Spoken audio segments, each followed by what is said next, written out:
Okay, welcome back. Now let's talk about something called the knowledge environment. That's the way we like to frame the ecosystem, if you will, in which knowledge moves through an organization. So we're going to talk three things here. We're going to talk about the knowledge environment and the different components of the knowledge environment. We're going to talk about knowledge flow and how it moves through that organization. And we're going to talk about the interactions that are necessary to make that flow occur. Remember in the last module we talked about the traditional model, the traditional view of KM, the three equally spaced circles there, overlapping Venn diagram, people, process, and technology. But as I mentioned earlier, we don't think that that's sufficient to be able to cover the things that actually occur in real businesses. It's a nice theoretical model, but when you get down to the practical, there's a little bit more to it. So our model includes 7 different components. It adds to the people, process, and technology that organizational culture, the organizational structure, the content type that you're using, and overlays across the top of that knowledge leadership. The other thing that's different about our model is people, processes, and technology are not all the same size. They're not exactly balanced. This has been one of the problems in trying to execute and initiate a lot of KM programs, is people trying to keep these in equal balance. It just never works. So you've got to think of those 3 circles in the middle, the people, the process, and technology, as very elastic. Some organizations have a much larger need for the people part of this. Some would have a much larger need for the technology. Some are much more process-based. So those are the things that have flexibility in there. And that entire larger oval there creates this in the bigger ecosystem under which all of this operates. We'll talk about the specifics of each one of these in just a second.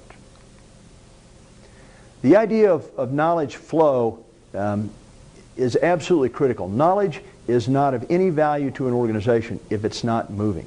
If you take the quintessential information that's going to make your company millions of dollars and you put it in a database and nobody can get it, nobody knows it's there, nothing will happen. The company will not improve, the company will not prosper by that. If you take the wisest people in your organization who have the most experience and don't try to capture and transfer some of that experience in a meaningful way with people by getting them talking to people, other people in the organization who are now coming up and are getting ready to do the kinds of things they did, then your business will more likely suffer. So flow is very important. Knowledge only has value when it's moving. In fact, it's the only commodity that I know of that actually increases in value as it moves. And the way we get knowledge moving through the organization is this thing called interactions. And we've talked about before these 3 types of interactions that enable knowledge flow. They optimize flow by enabling the interactions of the people to systems, and the systems to systems. And as a knowledge manager, when I find roadblocks and barriers in knowledge flow, I go look at these 3 different types of interactions, and I promise you that I can find one or more that's clogging up the system. So we want interactions between people, where we're connecting people together, and that could be one-to-one or one-to-many. We want people to connect to content, and that can be in a repository, it could be on a bookshelf, it could be in my bottom desk drawer. It really doesn't matter, it's wherever the important content is kept. But we want them connecting, and there's an element of technology in there because the interface that they use to get into that repository might be the barrier that's holding them back. We want our systems. We want our systems to pass information to each other because that's the most efficient way of doing business. And when we can get many of our transactions down to a system to system, then we can worry about the higher level cognitive skills and higher level decision making that has to go on in an organization. So we want systems passing to one another.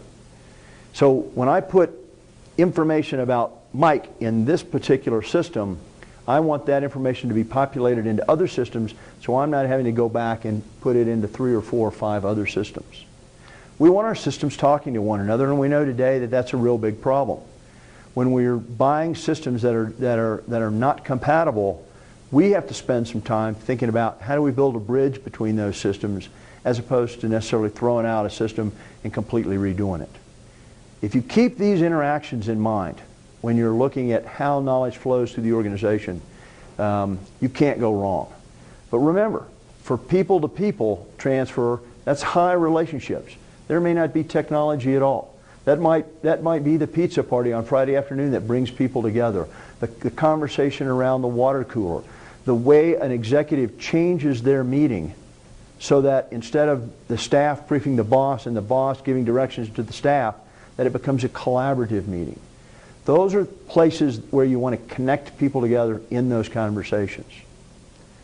Having people connect to the content wherever it is, first you have to know where it is. Second, you have to have access to it. Third, you got to know what you're looking for. So you've got to think about what are the things that we have to put in place to make sure people can get to the content that they need to do their everyday business. And lastly, the system-to-system piece there again.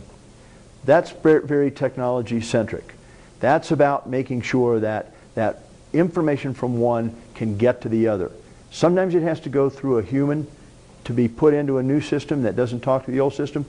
So let's focus on those bridges because it's much cheaper to build a bridge than it is to build monolithic systems that then all of a sudden are outdated because one part of them changes. High relations on one side, high technology on the other. It's the only way to make knowledge flow in your organization.